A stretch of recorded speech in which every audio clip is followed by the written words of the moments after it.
Hello and welcome to a quick little update on the Cao Cao campaign. So as you may have noticed, many of you have actually noticed that I haven't been uploading it for the past week or so.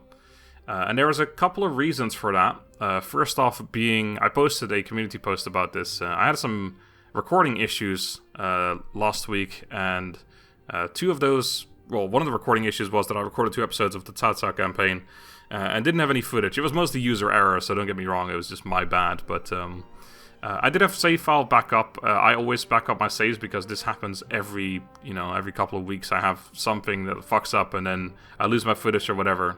So it's good to have it backed up, but it still really put me off from recording more of the campaign. But mostly, it was the knowledge that patch 1.3 was going to come out, and patch 1.3 adds a couple of things, including some legendary characters, and a bunch of things that actually impact the Cao Cao campaign quite a bit.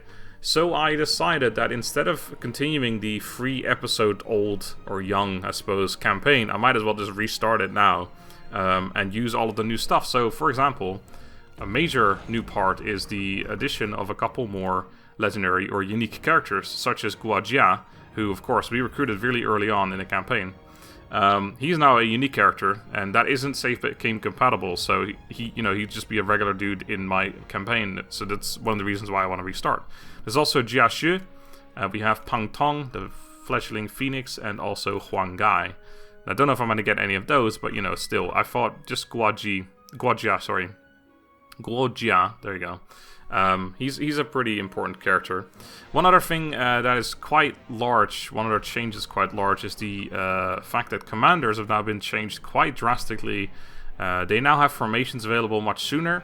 They also have a much wider variety of units they can recruit, so they can actually take crossbowmen as well. They can take spear guards, so they are a lot more useful than they were before. Now I think that might actually be safe game compatible, but I haven't tested it yet. But even if it is or isn't, it doesn't really matter, because I figured, I might as well just start a new campaign. It's only 3 episodes old, so we're not really redoing a whole lot. And one other thing that made me want to redo it, not necessarily, I mean, that was more of an afterthought, to be honest. But the fact that as you can already see in this video, I'm now going to be recording all 3 Kingdoms campaigns, or videos in general, on 1440p. I initially said my PC couldn't handle it, and when I did my initial testing I couldn't, but I have to lower just 1 or 2 settings, and I can actually show you what I had to lower. And now it actually runs, it's not 60 FPS, but it's about 40, 45 in general, so that's totally okay. Still rendering out my videos in 60 FPS, which doesn't make it more FPS all of a sudden, but it's still easily watchable for a Total War video, because it's not a first-person shooter or something. I had to lower these ones from ultra to high.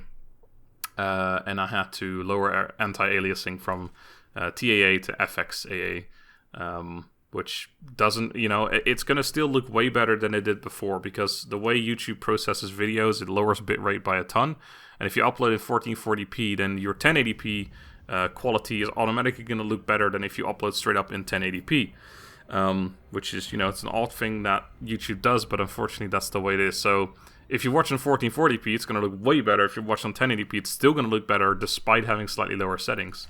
It's going to just look a lot crispier than it did before. So yeah, that's it. Cao Cao campaign is going to be restarted. Other than that, I have nothing really to mention. The patch looks good. I'm happy that they added a couple unique characters. Some people were like, well, why didn't they add more? Why only 4? But, you got to realize that they're probably working on more. But if they were to release more at the same time, then that would mean you have to wait longer. So I'd rather, instead of getting, 20 unique characters in a year from now, I'd rather get 4 now, 4 in 2 months, 4 in 4 or 5 months, I'd rather have piecemeal stuff than having to wait an insanely long time for a whole load of them in one go, right? Because it's not like they're going to be done sooner, you'd still have to wait the same amount of time. So I'm happy with this. I'm happy with this patch. I'm glad that commanders got a bit of love. They definitely are a bit more useful now.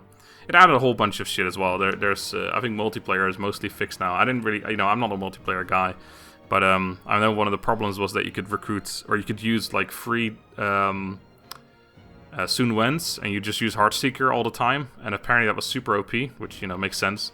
But you now can't do that anymore. You can only recruit one of each hero. So I think multiplayer is mostly fixed as well, but I personally don't really give a shit. So anyway, that's it. I'll post a link to the patch notes in the description as well if you want them. They are currently in beta, so you'd have to download a beta patch, but it's available to everyone. It's not just me.